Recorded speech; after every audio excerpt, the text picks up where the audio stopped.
விஜய் வந்து கட்சி ஆரம்பிச்சிருக்காரு. ஆ எப்படி பார்க்குறீங்க? ஜனநாயக நாடு இந்தியா வந்து உலகத்திலேயே ஒரு மிகப்பெரிய ஜனநாயக நாடு இந்தியா. அதாவது மதர் ஆஃப் டெமோக்ரஸி என்று சொல்லக்கூடிய நாடு நம்மளுடைய பாரத நாடு. அதில் கட்சி ஆரம்பித்து பொதுமக்களுக்கு சேவை செய்வது யார் வேணாலும் வரலாம்.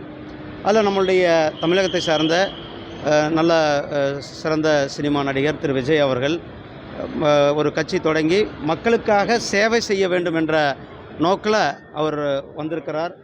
என்னுடைய வாழ்த்துக்கள் அவருக்கு. அதை நான் வரவேற்கிறேன். அவர் அவர் விட்ட அறிக்கையில் முக்கியமாக 2 வேர்டு வந்து ரொம்ப குறிப்பிடத்தக்க வேர்டு.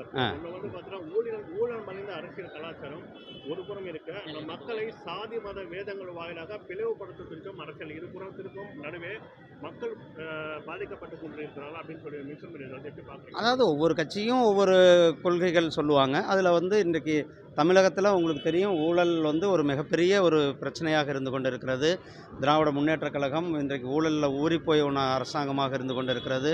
2G ஊழல் தொடங்கி இப்படி தமிழகத்திற்கு ஒரு மிகப்பெரிய ஒரு அவமானத்தை கொடுத்த ஊழல்கள்லாம் தமிழக அரசியல்வாதிகளால் செய்யப்பட்டிருக்கின்ற அந்த ஊழல்கள், இந்த ஊழல்களுக்கு முற்றுப்புள்ளி வைக்க வேண்டும், நல்ல ஒரு குட் கவர்னன்ஸ் கொடுக்க வேண்டும் என்ற அந்த நோக்கத்தில் தான் நம்மளுடைய பிரதமர் திரு நரேந்திர மோடிஜி அவர்கள் சிறந்த ஒரு நிர்வாகத்தை கொடுத்து கொண்டிருக்கிறார். அதில் அவர் அதை சொல்லியிருப்பதும் வரவேற்கத்தக்கது. அதே மாதிரி முக்கியமாக வந்து பார்த்தீங்கன்னா சாதி மத வாயிலாக பிளவுபடுத்தப்படும். ஏன்னா வடநாட்டில் வந்து பார்த்தீங்கன்னா இந்த மத அரசியல் வந்து ரொம்ப இது பண்ணப்பட்டிருக்கு.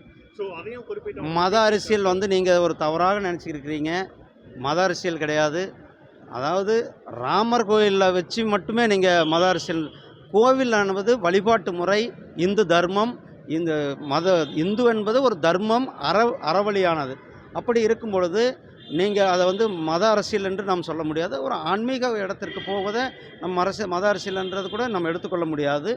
அவர் வந்து பாருங்கள், நான் ஃபஸ்ட்டே சொன்னேன், ஒவ்வொரு கட்சிக்கும் ஒவ்வொரு அவர்கள் சில கொள்கைகள் வச்சுருக்காங்க. அதனால் அவர் ஜாதி மதம் எல்லாருமே சொல்கிறது தான், ஜாதி மதம் இல்லாமல் வேறுபாடுகள் இல்லாமல் ஒரு இயக்கம் இருக்க வேண்டும். அது அவர் வரவேற்கத்தக்கது.